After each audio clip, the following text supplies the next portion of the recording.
everyone, and welcome to another episode of Sightless Voices, Unleashing Potential. I am your host, Jennifer Parrish, and today we have a really special episode for you guys. Our guest today is Karen Craig, a longtime member of the Houston Delta Gamma Foundation. We'll be discussing our years-long relationship with the Houston Delta Gamma Foundation. We're going to get to know Karen and the foundation's work within the blind and low vision community, as well as the motivations and the impact of the contributions that they've had on our mission. And then we'll also be discussing the importance of community and advocacy. Before we get started today, we're going to describe our set as we usually do for our blind and low vision viewers. We are sitting in blue chairs with wooden tables next to us. We have a white brick background, blue lights, and a neon lighthouse sign. Karen, thank you so much for joining us today. It's a pleasure. Thank you. Yes, ma'am. Can you start by telling us a little bit about yourself and your role at the Houston Delta Gamma Foundation?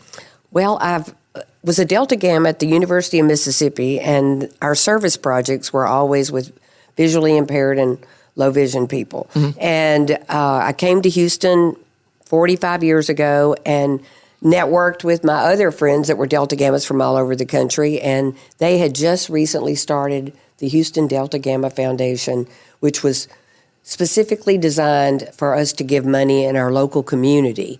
And so we had to have fundraisers for that. Right. So we used our Do Good Delta Gamma as a service opportunity. Nice. And it has been nice because it's provided us all a way to get to know each other and remain friends with connected. Yeah. Right. And volunteerism was really what most of us wanted to do as a service project because we had learned that in college or at home or at church. Right. And so it's been fun, and I really have enjoyed the friends, and I meet all ages. I have friends 40 years older than me, and I have friends 40 years younger. Yeah. And the one thing is Delta Gamma and all of that. That's awesome. Yeah. So you guys connect with the girls still in college, right? I would assume? Yes. We have a big group. We had 100 plus girls from Gamma Sigma, which is the University of Houston group. Go Cougs. And every time we have a meeting, we call out every school. And we identified in the Gamma Sigmas, the young ones from college. Mm-hmm.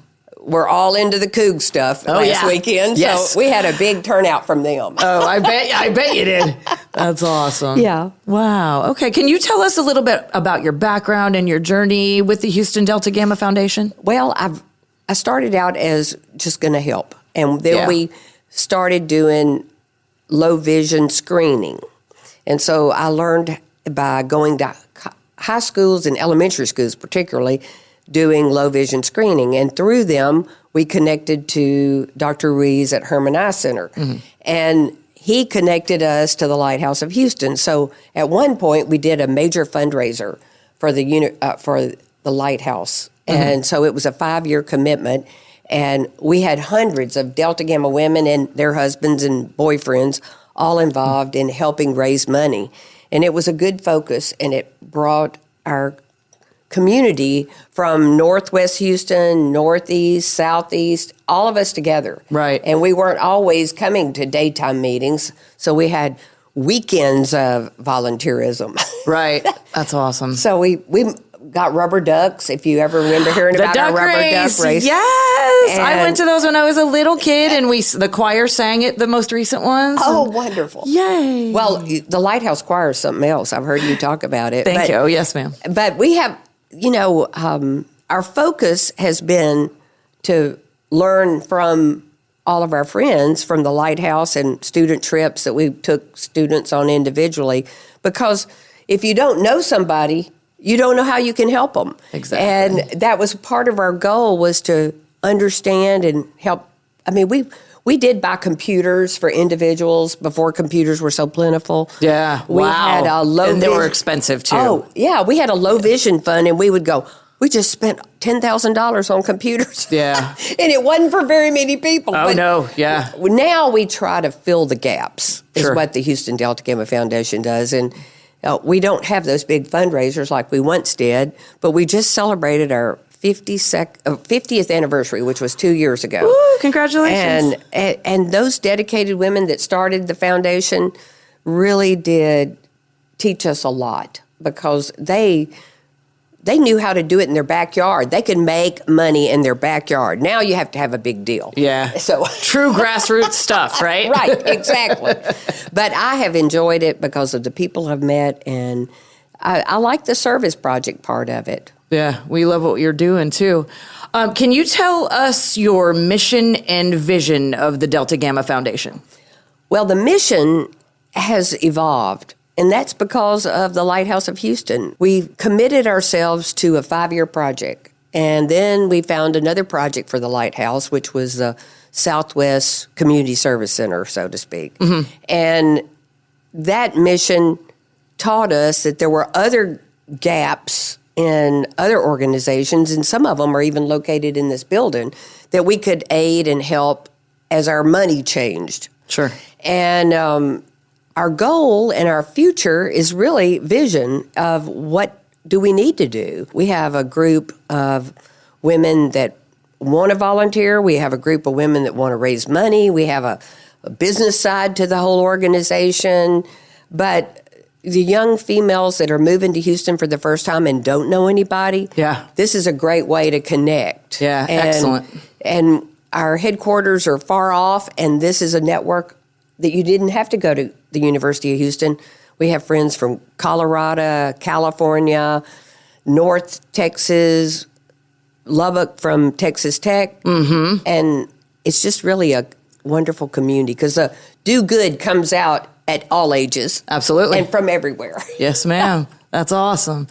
Can you share some of your key initiatives and programs that the Houston Delta Gamma Foundation supports?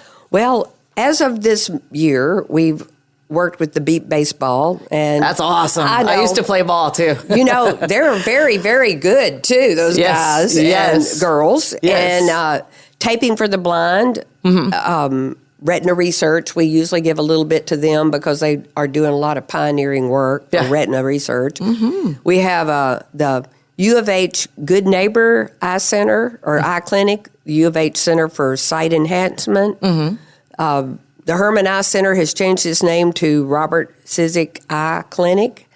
iBug today, which is really a neat group. Oh, are you guys involved with iBug? Yes. So y'all know Michael McCulloch. Yes, and we have some great friends. I was visiting with you, who went on a student trip, which COVID kind of changed some things for what we could do. Sure. But the student trip was a big part of Delta Gamma for years. I in 1991 was selected to go on a ski trip to Winter Park, Colorado.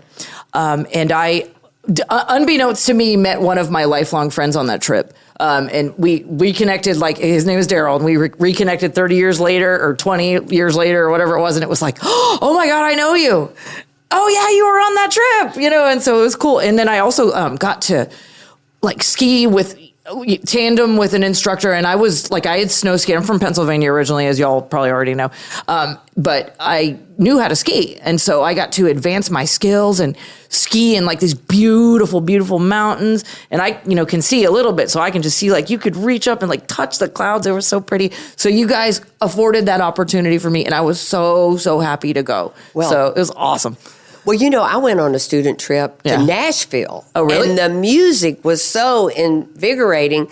We found out how many people had music skills on that trip. Oh, cool. And, I really have to say that getting to know young people has been a fun part. Now, we have Guide Dogs of Texas, which is a real fun group that really attracts a lot of people when we have the guide dogs around. Right. And the Blind Veterans Group has been very successful in reaching out to a lot of new age groups for us because we didn't know that group, and they're very active. And UT Health Low Vision Clinic, which has lots of different names if you know it through Legacy and things like that. Sure. And Haven, which is here. The Houston Area Visually Impaired Network. Right. And I met with some of them recently, or actually it was probably July of last year, and such a connected group. Oh, God, they know everybody that needs any assistance and know who to call.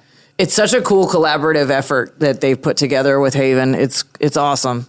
Well, I'm very impressed with every group. And the leadership is awesome. Yeah, exactly. And then you guys also put on, or assist us with the the beeping Easter egg hunt. Yes. And we love that. I was actually one of the Easter bunnies last year. So I love the little kids and the interaction and the excitement, and it's just, and I don't know, it blew my mind. Well, last year was the first time I'd ever been to one. I did not go as a child. And then you guys we have a wine tasting event here at the Lighthouse that you all volunteered for as well. Right. And y'all need to just tell us when to come. Yeah. We will help, and we will organize, or we'll put up tables or bring out chairs. That's the kind of thing that we can pick up on and do physically to help. Yeah. Because sometimes we don't know where to go. What drives the Houston Delta Gamma Foundation to support our mission and then the blind and low vision community in general? Well, we're motivated to make money so we can help. Right. And that physical part that I was talking about is showing up and that's another part of our group. But the extension of 5,000 or 6,000 women in a Houston area that want to support low vision and blind activities is what we were really put on this earth for as a Delta Gamma. So just let us know what we can do. But that's our real goal and purpose when we started, was to make money so we could help.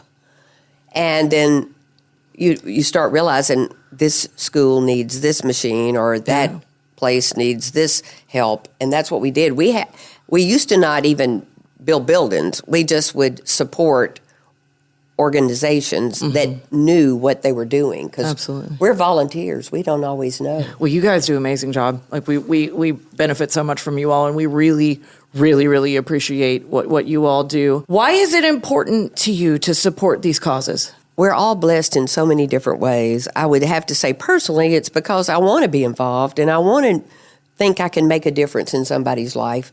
But the truth is, this group of women, our only common denominator is to support low vision and help people have a different life. And we don't know that. We only learn from y'all. So that's what our goal is to know you better and understand what needs are. It's evolved over 50 years. The Houston Delta Gamma Foundation has been supporting us through grants for over 20 years. A lot of the foundation goes to youth initiatives like youth camps. We have Parents' Night Out. And then we have events like the Beeping Easter Egg Hunt. Why do you think that it is important to fund and support initiatives and events and programs for youth? Well, I think because these women had young children. And we always did help. We would have the Museum of Fine Arts come to the Lighthouse and work with people so they could produce art and have that creative side. But I would have to say it's just the women wanted to make a difference. And y'all were there. The Lighthouse was there, and that was a place we started with, other than Herman Eye Center. But schools would tell us what children needed. And so young people. But the student trips were fun. And I will have to say that was inspiring to everybody in all those years that we went. Yeah. Where else did you guys go? We went to Bandera. We've been to Austin, to the Capitol. We went to Nashville. I think one of the fun ones was to Washington, D.C. I don't know if you remember that one. No. But advocacy of us learning, but the experience to go to the Capitol was really fun. Yeah. And we went to Lyndon Johnson's farm or ranch out in Johnson City. Oh, wow. But the Parents' Night Out you referred to was one that one president of the foundation really enjoyed. And she wrote me a note and she said, I thought I had the best time, but I hope the parents had the best time. Exactly. Our goal was to let everybody have a little bit of space. Yeah. You know, the kids were here. We had dinner. Yeah. They did art projects, and the parents got to go to the Dynamos game or the Astros game. So do the parents go together as a group and have an activity, or do they just like drop their kids off and go have a date? I think they went together. That's cool. Yeah, I think the parents got to know each other. Oh, see that camaraderie amongst parents is so important too. Because, my mom, back when she was raising me way back in the day, didn't have any help. You know, like there's no, hey, my kid's blind too. Let's talk. Like, how are we dealing with this drama? You know, my parents were like just, you know, off the cuff trying to figure it out. So this is unbelievable that you guys have this, and very cool. Well, we want to support activities that will be different. Yeah. I mean, evening events are hard for parents, I'm sure, to have the night off. And the Lighthouse was very supportive. They had people that knew what to do here, and that helped us be able to have the event. Karen, do you have any funny stories that you've heard about throughout the years and about the impact of the Houston Delta Gamma Foundation? Well, I do have to say that I was on the trip to Nashville, and it was very fun because one of the young men who came to the airport, we were all getting on an airplane to go to Nashville. He had never spent the night away from home. Oh, and wow. his mother was very concerned about him going on this trip. Well, we comforted her, and we got on the plane, and we got to Nashville, and there was a big piano in the lobby of the Holiday Inn, or the hotel we were staying in. Yeah. And he sat down and started playing the most beautiful music, and he had such great rapport with his friends that some of them he had never met before, but that 2.5-hour trip to Nashville. Yeah, you bond. He got together with some new people. So we had a little choir, and we had fun. And how fun. We went to, you know, and also on the trip to Austin that I went on, I learned a lot about what you don't know. Yeah. And turning on a faucet in a hotel room somewhere you've never stayed before, that's a big deal to find how to turn the faucets on. So we all as adults learned a lot about what we needed to know and how to help. Yeah. Because support is what we're there for. Exactly. How do community collaborations strengthen the mission and impact of the blind and low vision community? Well, I think it's showing up, being present, listening and learning. And I will have to say that's what the Houston Delta Gammas have learned over the years is the foundation is the money-making part, but the women that come up individually are learning and sharing and finding out what we don't know. Exactly. Yeah, it takes a village to make great things happen, Doesn't too. it? Yes, It sure ma'am. does. Absolutely.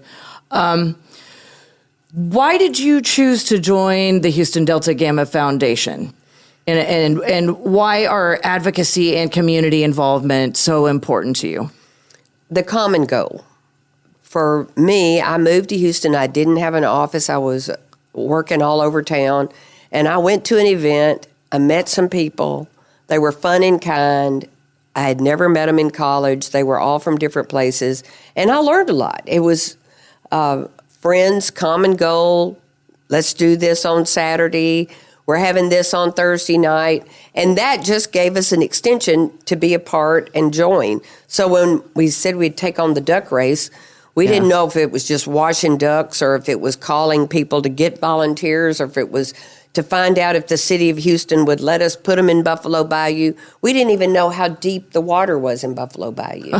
How deep is it? Do we know now? It's about 5 feet deep, but somebody thought there were alligators in there. There was all kind of stories, you know. We didn't want to put our one guy dumped his canoe over immediately. Oh, of course, no. we found out it wasn't that deep.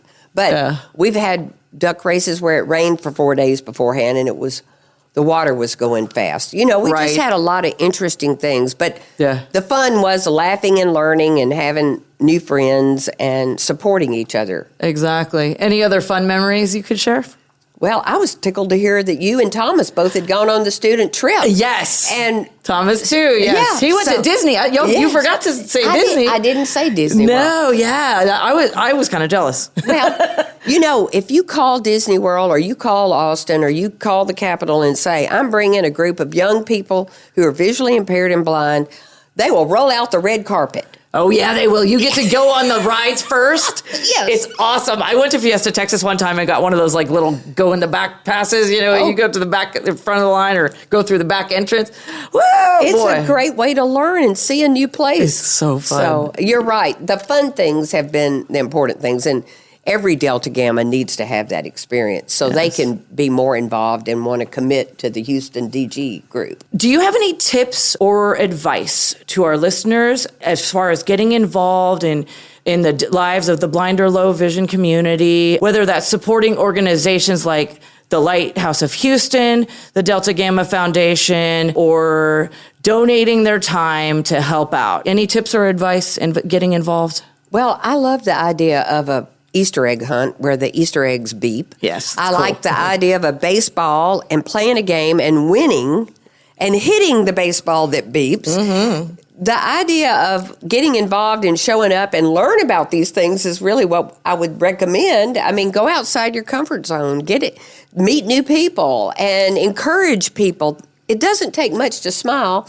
but it sure is fun to laugh together. Yes. And that's what we're talking about, is meeting new people. And everybody should meet somebody new every day. But if you can, volunteering is wonderful. Yeah. Service is important. Absolutely. To our lives, and learning for somebody that doesn't do it the same way you do the same thing every day. We just do it a little different. Well, that's wonderful. I've learned from everybody. Like I say, turning on the faucet was a big deal for me.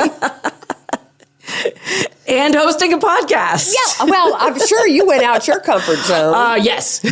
Well, you're doing a great job. Oh, thank you. It's a work in progress, but I love doing this, and it's so enlightening to meet all these different people, and you guys especially, because you're helping us, thrive. So we really, really appreciate that. Well, I'm impressed you're using your Braille. Yeah. So pro tip for the audience, it's really hot in this room and my hands are sweating like really bad. So I'm like trying to read and we're just moving on down the road here. So anyways, but so we're about to wrap it up here. But Karen, thank you so much for sharing your experiences and your insights with us today. Your dedication to the Houston Delta Gamma Foundation and all this other stuff, and it's making such a lasting impact on the blind and low vision community. So thank you. Any final thoughts before we wrap up? Well, we have a website, and I would just encourage you, if you want to volunteer, to go to the website. We have a volunteer form. But more importantly, we love for people to be a part of our organization, and you don't have to be a Delta Gamma to participate in any of our activities. That's good to know, because I've wanted to volunteer for stuff, even though, my vision is limited. It'd be cool to just show up and, like I was doing my Easter Bunny gig and, that kind of stuff. Like I love stuff like that. I'll make you aware. Please do. Yes. If there's anything, I can't take Square payments yet. I'm trying to figure that out, or just, things like that. But hey, I love this and I want to be involved too. So, and to our listeners, I bet you guys would probably love to be involved too. So Miss Karen is the place to go. Go to the Delta Gamma website. You want to Houston Delta Gamma Foundation.org, and we really do encourage people to know more about us, and it's a great opportunity to be here today and share this information. And there's a lot of women in Houston that are Delta Gammas that would like to know and be involved, so we hope they learn more today too. Absolutely. So that's HoustonDeltaGammaFoundation.org. Yes. Perfect. All right. Well, thank you again, Karen. And then to our listeners, we hope you found this episode both informative and motivating. Remember, you can find more episodes of Sightless Voices, Unleashing Potential on our YouTube channel or wherever you get your podcasts. And as always, your feedback and ideas for other episodes are always welcome. So we encourage you to send us that as well. Be sure to follow the Lighthouse of Houston on social media for updates. And until next time, stay empowered and continue to break barriers.